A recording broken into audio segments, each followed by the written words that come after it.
E segundo, porque a gente está falando de um jogo, Denise, que é condicionado exclusivamente às falhas dos sistemas defensivos. Falhas bizarras que acabam sendo personificadas no goleiro Magrão.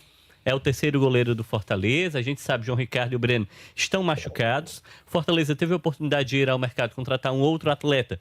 Traz o Vinícius Silvestre, que acaba sendo reserva do próprio Magrão. E aí em um lance, né, que eu acho que falhou o Bruno Pacheco, falha também o Mancuso, os laterais tiveram uma exibição muito ruim, mas acaba que o Magrão ele vai muito afobado pro lance, né? E ele realmente comete as duas demais, penalidades. né? 15 minutos de jogo, 2-0 para o Grêmio, e sem contar a quase expulsão dele. Porque o árbitro meio que teve piedade, né? O árbitro já deu cartão amarelo, viu que o atleta estava nervoso, todo mundo foi lá conter o Magrão e o árbitro esqueceu ou resolveu não aplicar o segundo amarelo. E assim o Magrão permaneceu no jogo, mas realmente condicionou muito a partida, Denise, porque quando a gente assiste ao jogo, e a gente transmitiu ontem na Verdinha, a gente viu que claramente o Fortaleza poderia ter pontuado. Fortaleza foi, inclusive, melhor que o Grêmio, diminui o placar, tem as melhores chances do segundo tempo, mas acaba que, por conta das falhas individuais, elas saltaram aos olhos, foram maiores do que o resultado em si e foram letais para a derrota do Fortaleza. Gente, letal. Aí tem outro detalhe também, vamos já escutar aqui o Renato Paiva falando que ele não quis responsabilizar uma pessoa apenas pelo erro, mas sim é jogo do Brasil, presta atenção, Ganhou diretor. também, viu? Esse aí ganhou. Esse ganhou. Aí foi uma Essas deram um orgulho, viu? E tem uma cearense aí no baile, viu? Tem uma cearense dando um baile aí, a Fátima do outra. Eita, me ajuda. Isso, meu filho. Olha aí. Mas bem que a gente, Gutierrez me ajuda, Gutierrez. Poderia até colocar na blusa do Ceará em cima das meninas, que aí ia ser bom, né? Não? Ou do Fortaleza, né? Vamos lá falar aqui, sabe de quê? O Renato Paiva comentando, gente, que não podemos responsabilizar uma pessoa. Até porque se a bola chegou até o gol, da forma de como chegou, porque o sistema ali errou. Beleza. Sim. Mas se o goleiro não tivesse antecipado, se tivesse a experiência, a tranquilidade, ele podia ter resolvido ali. Né? Essa estratégia, esse discurso do Renato Paiva é totalmente compreensível no sentido de tentar dar confiança pro Magrão.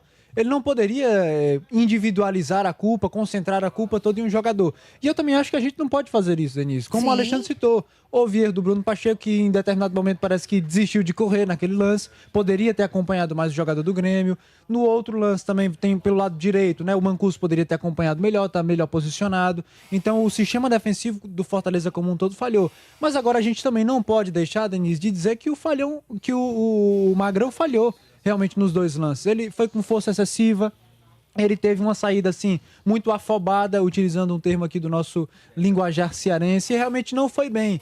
Né? Em outros jogos, tanto no jogo contra o Bahia principalmente, a gente via um Magrão um pouco inseguro em alguns lances. Né? A torcida questionou bastante essa escolha, né? Disse que talvez pudesse mudar pelo Vinícius Silvestre, que o Magrão não passava tanta confiança para a torcida do Fortaleza. Eu confesso achar que, apesar daquele nervosismo inicial no jogo contra o Bahia, depois ele respondeu bem. No jogo contra o Bragantino, né? Não foi tão exigido, mas ele não comprometeu. Mas realmente, Denise, no jogo de ontem não tem como a gente tirar o dele da reta. Realmente ele cometeu falhas que custaram o resultado do Fortaleza. Agora, quando a gente faz a análise geral da partida, a gente pode pontuar outros pontos do Fortaleza que também não funcionaram. O Alexandre citou a defesa, eu cito o ataque, por exemplo. Fortaleza, durante boa parte do jogo, teve volume, teve posse de bola, mas eu acho que... principalmente, né, No Dani? segundo tempo, principalmente, mas eu acho que finalizou pouco. A gente viu um Fortaleza que, pelo menos na direção do gol, no segundo tempo foi criar mais para a parte final ali, aquela cabeçada perigosa do Davidson e uma cobrança de falta do Gaston Ávila. Mas poderia ter sido um Fortaleza muito mais perigoso no setor de ataque, que finalizasse mais diante de um Grêmio que se acanhou um pouco no segundo tempo, recuou um pouco as suas linhas, parou um pouco de jogar, teve uma chance ali no final do jogo do Edenilson, uma boa defesa do Magrão, inclusive, mas eu acho que foi um Fortaleza que, se tivesse jogado um pouco mais ali no setor de ataque, poderia ter ido em busca do empate, poderia ter buscado a virada, teve chances para isso, o Volpi fez boas defesas também, mas acho que foi o Fortaleza nisso, com muito volume, mas com pouca eficiência ali no setor de ataque. Ou seja, isso tira o problema do Magrão? Não tira, mas mostra que ele não foi o único problema do Fortaleza na noite de ontem. Claro, evidencia o problema dele pela falha que foi muito grave, né, em relação a isso. Mas no segundo tempo eu já vi o Fortaleza crescendo mais, sabe, Alexandre? E até o próprio Magrão fez até quando o Grêmio atacou pouquíssimas vezes. fez aí uma defesa. E o Volpi fez 2 defesaças ali também, que eu digo que se fosse um capricho um pouquinho melhor, essa bola tinha entrado. Inclusive de um atleta acular. De quem? Gaston Ávila. Ora, mas rapaz, você falava mal dele que só não era, Alexandre? Eu? Que é isso? Mas assim, Denise, a gente fala sobre... Essa é a diferença, né? Você tinha do outro lado um goleiro que, no momento em que foi exigido, fez intervenções extraordinárias, né? A defesa ali para a finalização do Gaston Ávila que ia no ângulo foi uma defesaça. E o cabeceio do Davidson também foi muito preciso, né? O Davidson, inclusive, ficou dizendo que a bola tinha entrada e tudo mais. Então, o goleiro do Grêmio, quando foi exigido, precisou mesmo, ele apareceu na jogada, né? O goleiro Magrão, do outro lado, acabou realmente sendo esse personagem, um destaque negativo do jogo como um todo.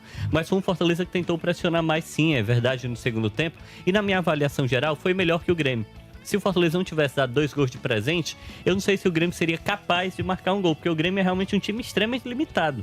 Ficou muito claro, não à toa o Mano Menezes estava até perigando ser demitido. Se ele perde para o Fortaleza, 5 jogos sem vencer, volta a vencer agora. Mas o que eu lamento muito, Denise, é porque justamente a oportunidade de você sair da zona, a oportunidade de você respirar, você joga fora. Porque era um jogo que tinha essa condição, né? Era um jogo diferente, porque é um confronto direto. E o Fortaleza acaba jogando fora tudo isso e volta para casa com uma dúvida no ar.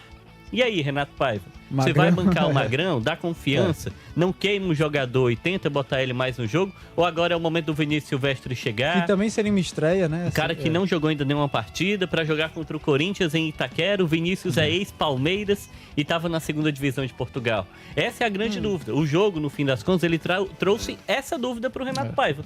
O que é que ele vai fazer a partir de agora? E aí a gente vai ver muito sobre como esse técnico faz a gestão do seu elenco. É o momento de mudança ou não? O Vojvoda, se fosse Vojvoda, meu amigo, Magrão não ia mais jogar, não. O Renato Paiva pode ter outra postura. E a grande questão também, Denise, do segundo tempo, eu acredito muito, é que a gente vai ter ali também uma nova análise do Renato Paiva com relação a quais peças serão úteis para ele. Por exemplo, o Davidson estava bem, jogando lá à frente, né? Estava levando perigo. Quando ele coloca o Lucero, o Davidson volta, recua um pouco mais, serve mais como um armador e começa a errar tudo, né? Porque ele não tem essa valência do passe. Só que lá na frente o Lucero não ganhou de ninguém.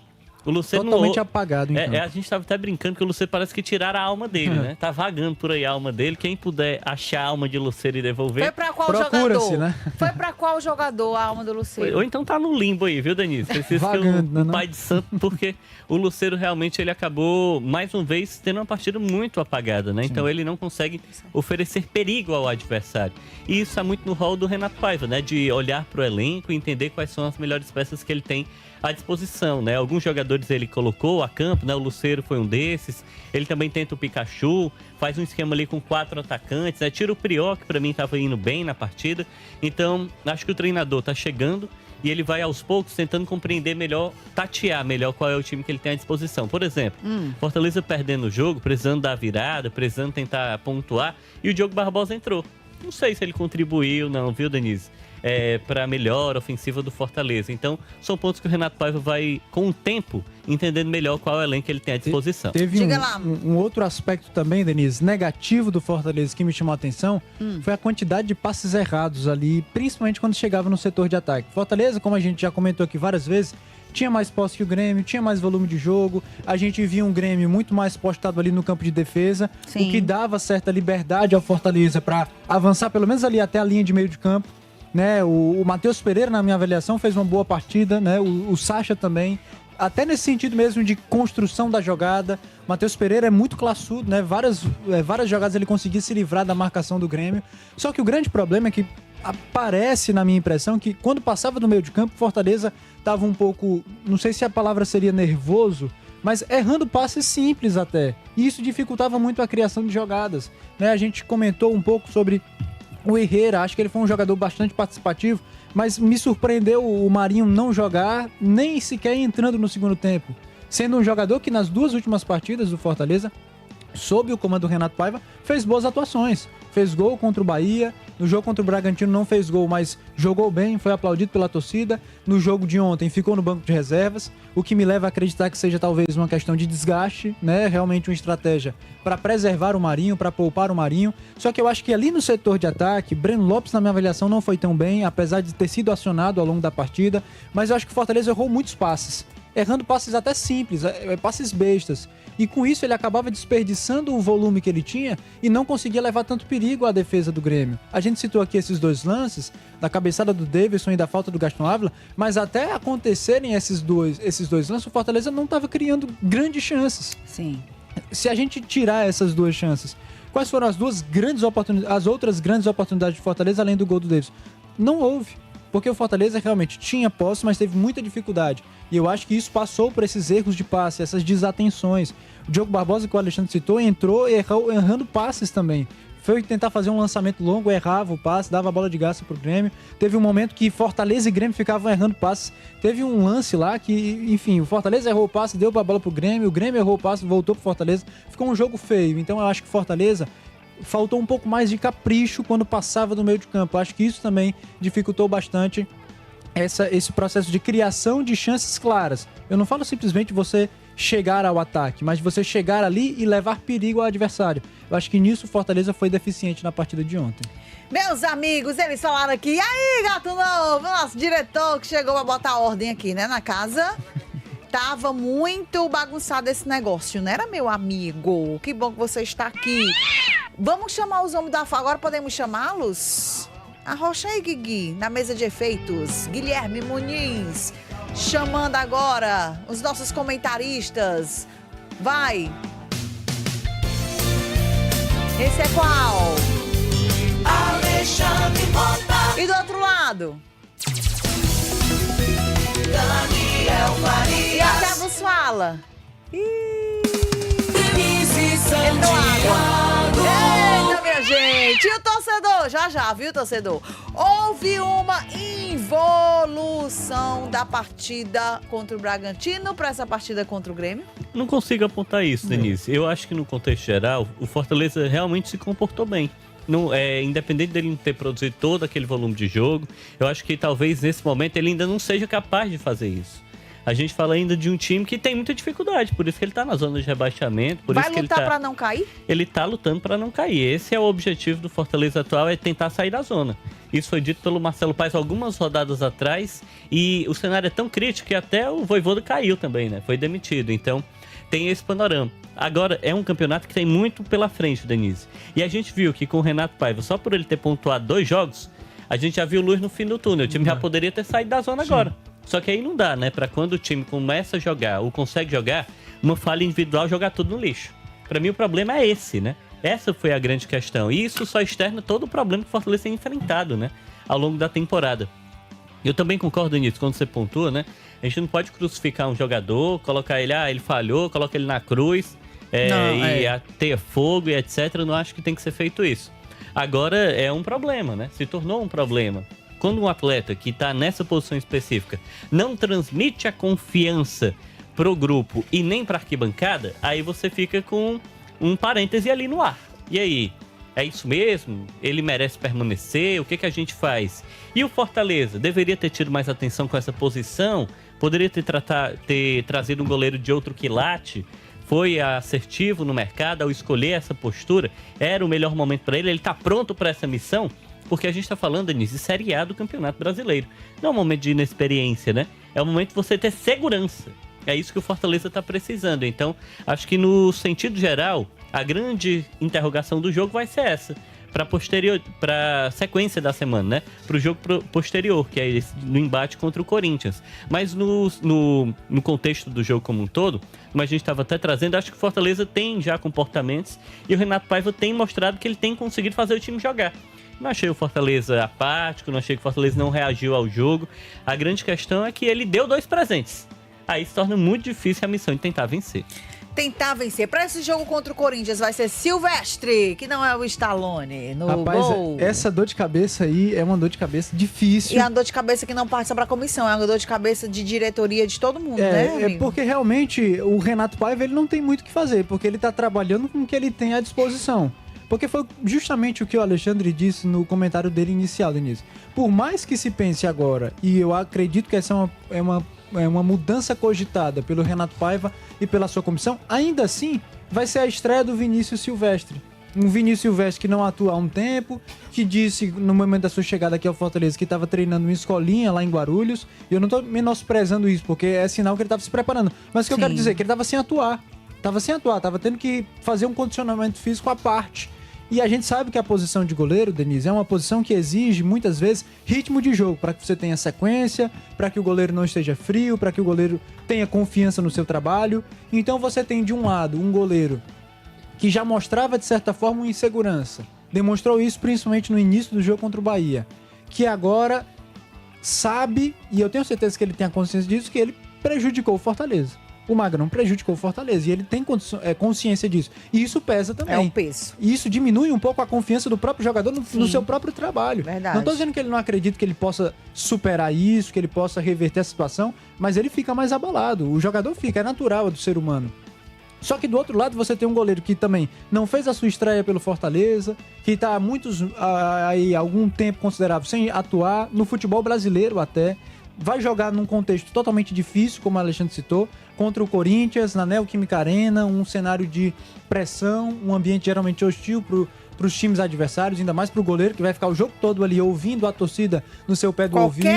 Qualquer vacilo. Né, desde o começo do jogo. E não pense diferente, que a torcida do Corinthians sabe disso e vai pressionar, seja o Magrão ou seja o Vinícius Silvestre. Então, realmente, Denise, é uma decisão muito difícil.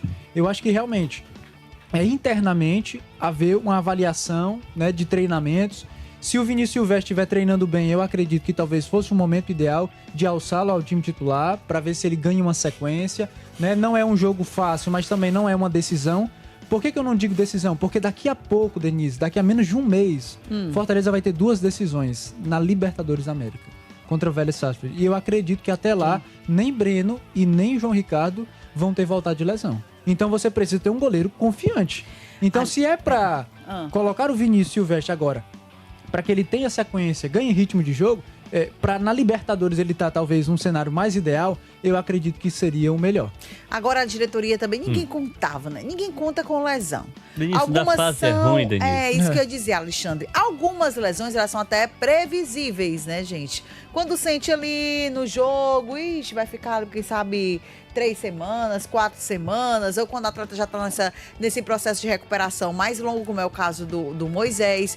Mas você leva um goleiro, aí ele se machuca na hora do treino, no aquecimento.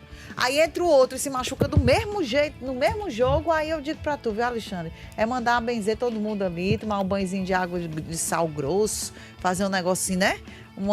De acordo com a sua religião, viu, Bia? É rezar, orar, porque aí não conta. Aí o problema corre, vai lá pra trás do goleiro, lá em Portugal, que não estava atuando, né? Estava ainda no... Ele estava atuando, mas assim, não estava na melhor... segunda divisão, não né? estava na melhor condição física para um campeonato brasileiro, que eu quero dizer, corrigindo. Aí eu pergunto, não tem um goleiro de Série B, não? Denise, eu vou só trazer um parâmetro, tá? Poucos times possuem um terceiro goleiro da altura, né? Tipo, 3 goleiros com alta condição técnica. Sim. Eu acho que esse é um ponto que é importante ser ressaltado, né? Não é todo mundo que tem isso. Por exemplo, é até curioso, um time que tem isso é o Ceará. Sim. O Ceará tem isso. Você tem o Bruno, você tem o Fernando Miguel, você tem o Richard. Aí o Kehler, que é a quarta alternativa, e aí você tem 3 que são acima dele. Então a gente está falando aqui sobre esse panorama, né? Poucos times possuem isso. Mas quando a gente olha para essa posição, se a gente compara o Fortaleza 2025 com 2024, é uma posição que era melhor ano passado. Você sabe quem era o goleiro reserva ano passado? O Santos. Que era o terceiro goleiro do Fortaleza, Kozlinski. Que era um goleiro que foi exigido 2 vezes e ele foi bem, porque ele era um goleiro experiente. Ele estava na Série B. Ele sai do Fortaleza que ele queria jogar mais, mas ele era um goleiro de outro quilate. Hoje o Fortaleza tem como 3 goleiros principais, o João Ricardo, que foi mantido, o Breno, que estava jogando lá na segunda divisão do futebol italiano, né, e tudo mais, e é um jogador que já teve seus momentos no futebol brasileiro, mas ele não tem, por exemplo, o status que tinha o Santos. Sim. E o terceiro goleiro é o Magrão, quando o Kozlinski é um goleiro mais seguro.